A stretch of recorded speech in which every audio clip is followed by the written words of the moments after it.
Бір уыс мақта. Авторы Ыбырай Алтынсарин. Бір кішкентай қыз әкесінің шапанын жамап отыр екен. Шешесі қасына отырып ақыл айтты.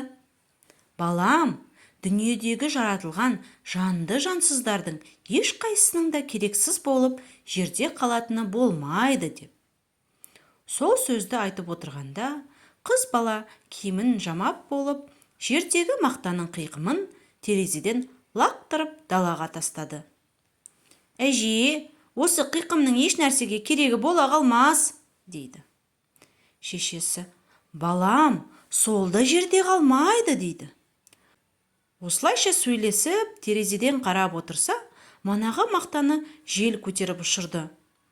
Мұны бір торғай көріп, қуып барып, мақтаны тұмсығына тістеп қана алып ұшып кетті. Қыз әжесінен, манағы мақтаның қиқымын бір торғай алып кетті. Оны не қылады? Деп сұрады. Әжесі айтты. Көрдің бе, балам, күн айналмай манағы айтқан сөздің келгенін. Ол кішкентай мақтаны торғай ұясына төсеп, жас балапандарына мамық етеді, деді. Соңы.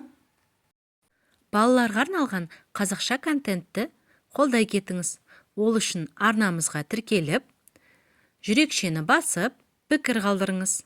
Өзіңіздің достарыңызбен бөлісіңіз.